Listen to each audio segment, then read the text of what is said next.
Greenland దాదాపుగా 80% surface అంతా ఐస్తో cover అయి ఉన్న ప్రపంచంలోని largest island.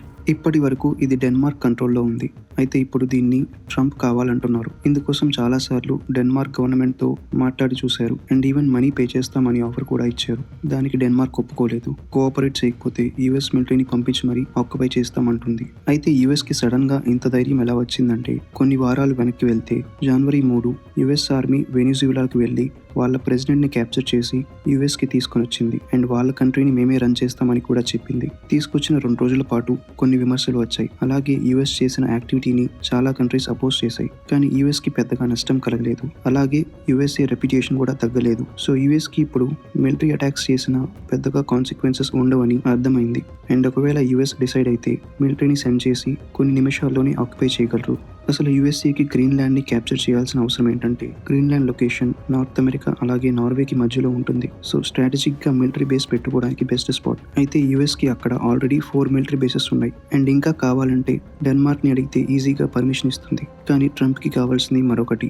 Greenland ice surface కింద వరల్డ్లోనే largest rare earth minerals and oil reserves ఉన్నాయి. అవి దక్కించుకోవడానికి గ్రీన్లాండ్ని ఆక్యుపై చేయాలని చూస్తుంది. అయితే యుఎస్ఏకి ఇదేం ఫస్ట్ టైం కాదు. 1946లో కూడా ఇలాగే గ్రీన్లాండ్ని కొంటామని ఆఫర్ ఇచ్చింది. అప్పుడు మెయిన్ రీజన్ వచ్చేసరికి వరల్డ్ వార్ 2 ఎండ్ అవ్వడం అండ్ గ్రీన్లాండ్ని కొంటే యుఎస్ మిలిటరీకి హెల్ప్ అవుతుంది అనుకున్నారు. కానీ గ్రీన్లాండ్ అప్పుడు అందుకు ఒప్పుకోలేదు. అయితే యుఎస్కి మిలిటరీ బేసెస్ని రన్ చేయడానికి పర్మిషన్ ఇచ్చింది. 1991 వచ్చేసరికి కోల్డ్ వార్ ఎండ్ అయ్యాక ఆ బేసెస్లో కొంత పార్ట్ని అలాగే ఎక్విప్మెంట్స్ని అలాగే ఖాళీగా వదిలేసింది. అయితే 2008లో యుఎస్ రీసెర్చర్స్ గ్రీన్లాండ్లో ఆయిల్ రిజర్వ్స్ని కనుక్కున్నారు. అక్కడ దాదాపుగా 52 బిలియన్ బ్యారెల్స్ ఉండొచ్చని అంచనా వేశారు. ఎగ్జాంపుల్తో చెప్పాలంటే యుఎస్లో ఉన్నది 47 బిలియన్ బ్యారెల్స్ మాత్రమే. సో గ్రీన్లాండ్ని క్యాప్చర్ చేస్తే యుఎస్ ఆయిల్ రిజర్వ్స్ 2 టైమ్స్ పెరుగుతాయి. అయితే ఇక్కడ ప్రాబ్లం వచ్చేసరికి డెన్మార్క్ గవర్నమెంట్ గ్రీన్లాండ్లో ఆయిల్ డ్రిల్లింగ్ని బ్యాన్ చేశారు. ఎందుకంటే ఆయిల్ డ్రిల్లింగ్కి చాలా హెవీ ఎక్విప్మెంట్ అండ్ పవర్ కావాల్సి ఉంటుంది. వింటర్లో అయితే ఇంకా కష్టం. దీంతో పాటు గ్రీన్ హౌస్ గ్యాసెస్ పెరగడం, దాని ద్వారా టెంపరేచర్ పెరిగి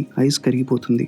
అయితే ఇక్కడే యుఎస్ఏకి అవకాశం కనిపించింది. రానున్న రోజుల్లో టెంపరేచర్ ఎలాగో పెరుగుతుంది అండ్ ఐస్ కూడా కరగడం ద్వారా ఈజీగా ఆయిల్ని అలాగే రేర్ ఎర్త్ మ్యాగ్నెట్స్ని ఎక్స్ట్రాక్ట్ చేయొచ్చు. ఈ రీజన్స్ వల్లే యుఎస్ఏ గ్రీన్లాండ్ కావాలంటుంది. కానీ క్వశ్చన్ వచ్చేసరికి ఒకవేళ యుఎస్ కొనాలంటే ఎంతకి కొంటారు?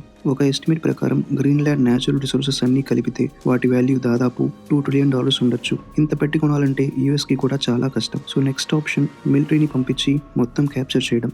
అయితే ఇది అంత ఈజీ కాదు. ఎందుకంటే వెనిజులాని క్యాప్చర్ చేసినప్పుడు దానికి రీజన్స్గా డ్రగ్ ట్రాఫికింగ్, డెమోక్రసీ కోసం అని చెప్పారు. సో వేరే కంట్రీ సపోర్ట్ చేయాలంటే కొంచెం ఆలోచించేది. కానీ గ్రీన్లాండ్లో అలా కాదు. అలాగే గ్రీన్లాండ్కి సపోర్ట్గా UK, France, Germany, Denmark, Spain ఇవన్నీ కలిసి నిలబడ్డాయి. అండ్ ఈ కంట్రీస్ అన్నీ కలిసి 50 మంది సోల్జర్స్ని కూడా గ్రీన్లాండ్కి పంపించారు. ఇక్కడ ఎంతమంది సోల్జర్స్ని పంపించారనేది మ్యాటర్ కాదు. సోల్జర్స్ని పంపించడం ద్వారా ఈ కంట్రీస్ అన్నీ గ్రీన్లాండ్కి మద్దతుగా నిలబడుతున్నాయని యుఎస్ఏకి చెప్పడం. సో గ్రీన్లాండ్ని క్యాప్చర్ చేయడం యుఎస్ఏకి చిన్న పనైనా అలా చేయడం ద్వారా యూరోప్లో ఉన్న కంట్రీస్తో రిలేషన్ దెబ్బతినే ఛాన్స్ ఉంది అండ్ యుఎస్ఏ మీద నమ్మకం కూడా తగ్గిపోతుంది. అండ్ ఈ విషయం ట్రంప్కి కూడా తెలుసు.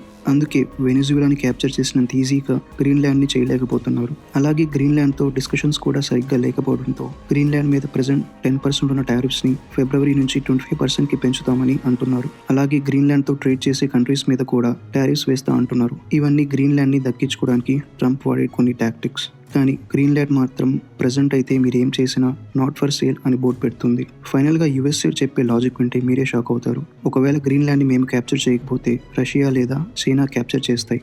అలా జరగకూడదంటే యుఎస్ఏనే ముందుగా గ్రీన్లాండ్ని క్యాప్చర్ చేయాలని ట్రంప్ చెప్పారు.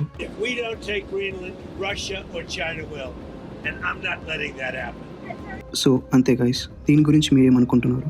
యుఎస్ఏ చేసేది కరెక్టో కాదు కమెంట్స్లో చెప్పండి. మళ్ళీ నెక్స్ట్ వీడియోలో కలుసుకుందాం.